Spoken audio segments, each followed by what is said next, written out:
حضرت عبداللہ ابن عمر رضی اللہ تعالی عنہما سے روایت ہے کہ جناب رسول اللہ صلی اللہ علیہ وسلم ارشاد فرماتے ہیں کہ قیامت میں اللہ تعالی ایمان والے اپنے بندے کو اپنی رحمت سے قریب کریں گے اور اس پر اپنا خاص پردہ ڈالیں گے اور دوسرے سے اس کو پردے میں کر لیں گے۔ پھر اس سے پوچھیں گے کہ کیا تو فلاں فلاں گناہ جو تو نے کیا ہے تجھے یاد ہے؟ تو نے یہ گناہ کیے تھے؟ وہ عرض کرے گا ہاں پروردگار مجھے یاد ہے، یہاں تک کہ اللہ تعالیٰ اس کے سارے گناہوں کا اس سے اقرار کرا لیں گے۔ وہ اپنے جی میں خیال کرے گا کہ میں تو ہلاک ہو گیا، جب اتنے میرے گناہ ہیں تو اب چھٹکارا کیسے پا سکوں گا؟ تو اللہ پاک فرمائیں گے میں نے دنیا میں تیرے ان گناہوں کو چھپایا تھا، آج میں ان کو بخشتا ہوں، معافی دیتا ہوں۔ پھر اس کا نیکیوں والا عمل نامہ اس کے حوالے کر دیا جائے گا۔ اہل محشر کے سامنے صرف نیکیوں والا ہی عمل نامہ آئے گا۔ گناہوں کا معاملہ اللہ تعالیٰ پردے ہی پردے میں ختم کر دیں گے۔ لیکن کافروں اور منافقوں کا معاملہ یہ ہوگا کہ ان کے متعلق برسر عام پکارا جائے گا، یہ وہ لوگ ہیں جنہوں نے اپنے اللہ پر جھوٹی جھوٹی باتیں باندھی تھی، غلط اور بے اصل خیالات کو اللہ کی طرف نسبت دے کر اپنا مذہب بنایا تھا۔ خبردار، اللہ کی لعنت ہے ایسے ظالموں پر۔ حضرت عائشہ رضی اللہ عنہا فرماتی ہیں کہ انہیں ایک دفعہ دوزخ کا خیال آیا اور رونے لگی۔ حضور صلی اللہ علیہ وسلم نے پوچھا تمہیں کس چیز نے رلایا؟ عرض کیا مجھے دوزخ یاد آ گئی اور اسی خوف نے مجھے رلایا ہے۔ آپ اپنے گھر والوں کو کل قیامت میں یاد رکھیں گے؟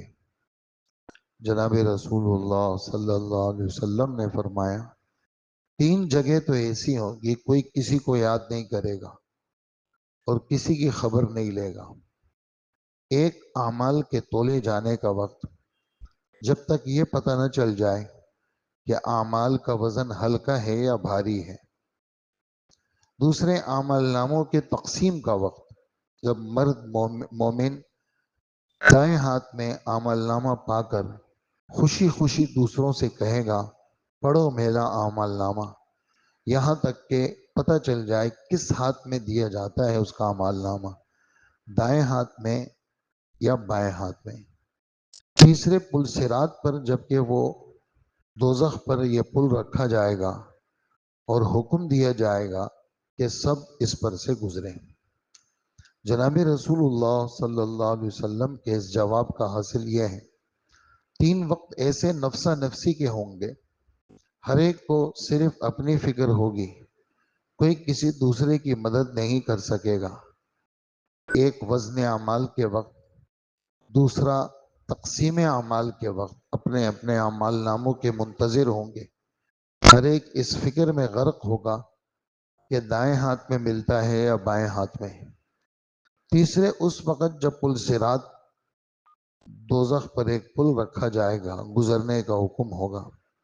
یہ تین وقت ایسے نفسا نفسی کے ہوں گے، ہر ایک اپنی ہی فکر میں ڈوبا ہوا ہوگا اور کوئی کسی کی خبر نہ لے سکے گا۔